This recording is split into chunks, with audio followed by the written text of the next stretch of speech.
Assalamualaikum warahmatullahi wabarakatuh. Baik, untuk hari ini kita akan membahas tentang materi yang berkaitan dengan kas.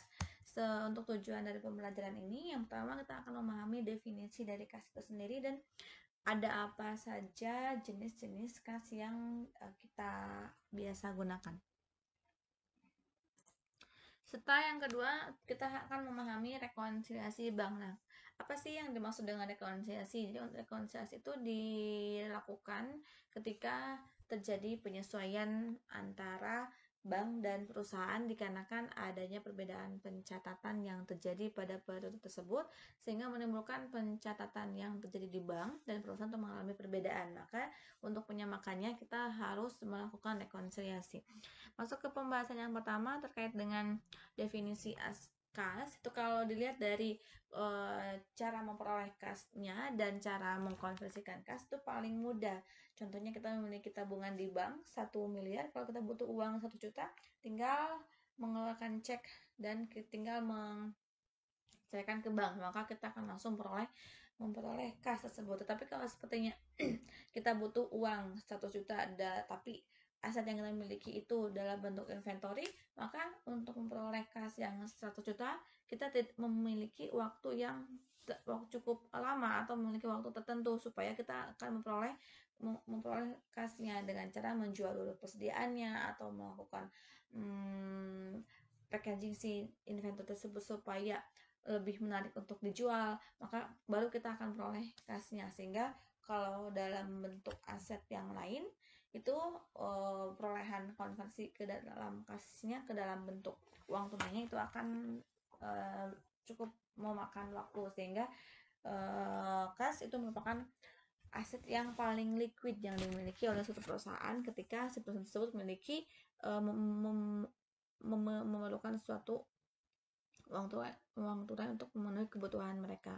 Lalu untuk pengakuan dari kas itu, pengakuannya berdasarkan nilai wajar. Karena kalau kita nyimpan uang di bank 1 juta 2000 dan sekarang kita dinilai juga uangnya senilai 1 juta.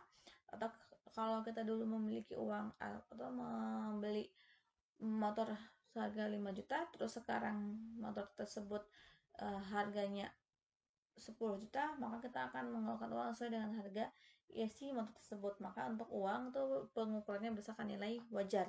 Lalu yang ketiga, untuk jenis-jenis kas itu ada yang dimaksud dengan kas dan kas kecil. Nah, perbedaannya apa? Kalau untuk kas besar itu biasanya kas yang tersimpan yang digunakan bukan untuk kegiatan sehari-hari. Contohnya kalau di koperasi mahasiswa atau di koperasi itu kan ada kasir, atau ada di geria-geria atau di supermarket yang lainnya itu kan ada kasir ya. Nah, kasir kan pasti memiliki kas kecil. Gunanya untuk apa? Untuk pengembalian kepada konsumen atau ada yang menukarkan uang itu kan di kasir. Terus kasir itu sumbernya dari mana?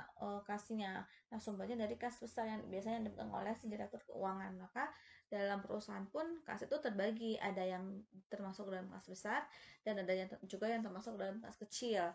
Contoh kalau di koperasi, contoh lain di koperasi mahasiswa ada kasir dikasih uang untuk pengembalian 100.000, lalu untuk membayar supplier 100.000 juga. Maka kalau sepertinya tiba-tiba ada supplier yang menagih tagihannya, maka si kasir bisa menggunakan uang dari kas kecil itu, sehingga kas besar sehingga si Kopma tidak perlu mengambil dari kas besar, kecuali jumlah pengeluaran yang harus dikeluarkan itu dalam jumlah yang besar, barulah dia menggunakan kas besar. Lalu yang ketiga, bank. Nah, di sini ada kas yang disimpan di bank karena si bank itu merupakan lembaga yang cukup amannya untuk kita menyimpan uang kalau sekiranya dan kita memiliki jumlah uang yang cukup banyak. Maka dari itu kita bisa menyimpan kas tersebut di bank. Dalam bentuk apa? Bisa dalam bentuk deposito, atau bisa dalam bentuk tabungan, atau dalam bentuk tabungan berjangka. Itu kan tergantung dari produk yang ditawarkan oleh bank.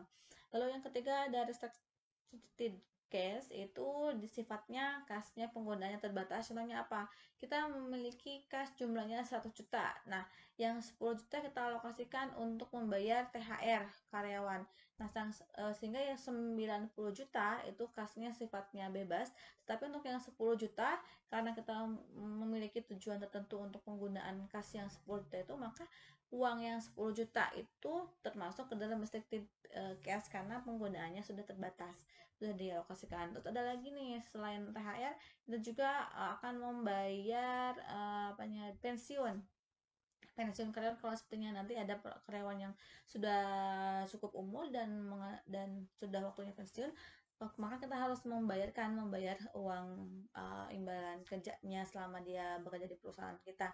Nah, jumlahnya tuh 30 juta. Maka yang dimaksud dengan restricted cash itu dari 1 juta ada dua jenis. Yang pertama 10 juta untuk THR dan 30 juta untuk pensiun. Maka untuk cash yang bebasnya itu sebesar 60 juta.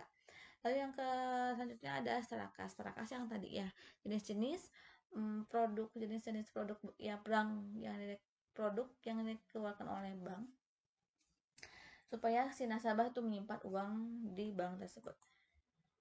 Nah, untuk selanjutnya di sini ada rekonsiliasi catatan bank. Kenapa nih kita harus melakukan rekonsiliasi antara catatan di bank dengan catatan di perusahaan? Contoh yang sederhananya, kalau kita menyimpan tabungan di Bank BJB di tanggal 1 Januari, lalu kan setiap akhir bulan kita akan melihat di buku tabungan kita itu ada beban administrasi sekian ribu dan ada pendapatan bunga sekian ribu.